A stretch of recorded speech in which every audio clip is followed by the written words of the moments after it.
ముఖ్యమంత్రి రేవంత్ రెడ్డి గారు ఢిల్లీకి ఎందుకు పోతున్నాడు? సెంట్రల్ గవర్నమెంట్ ప్రైమ్ మినిస్టర్ కానీ సెంట్రల్ మినిస్టర్స్ వాళ్ళందరూ కూడా ఢిల్లీలో ఉంటారు నిధుల కోసము. ఇప్పుడు సపోజ్ ఎరువులు కావాలి, ఢిల్లీకి పోవాల్సిందే. నిధులు కావాలి, ఢిల్లీకి పోవాల్సిందే. ఇరిగేషన్ ప్రాజెక్టులు, నీళ్ళ పంచాయతీ నడుస్తుంది, ఢిల్లీకి పోవాల్సిందే. 10 ఏళ్ళు పరిపాలించిన మంత్రిగా కేటీఆర్ గారు, మీ నాయన కేసీఆర్ గారు ఢిల్లీకి పోవాలా పోవద్దా అనే యొక్క ఇంగిత జ్ఞానం మీకు లేకపోవడం బాధాకరం, దురదృష్టకరం. ఏముంటది ఆడ?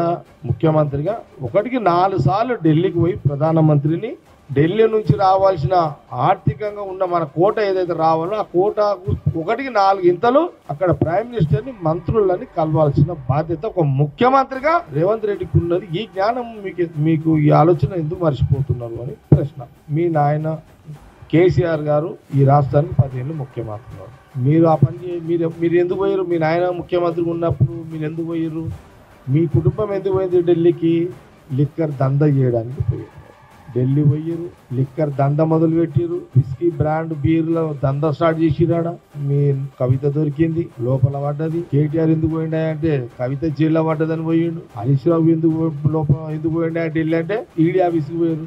మీ తీరేమోనైనా ఆడ ఈడీ ఆఫీస్ లో చుట్టూ ఆడికి ఏమైనా పోయిందా? మీరు ప్రధానమంత్రిని మంత్రుల కంటే ఎక్కువ మీరు ఈడీ ఆఫీస్ చుట్టూ తిరిగే సరిపోయింది మీ పుణ్యకాలం అంతా. నైతికంగా మీకు హక్కు ఎక్కడా అని కాంగ్రెస్ పార్టీ కేటీఆర్ గారిని ప్రశ్నిస్తున్నారు.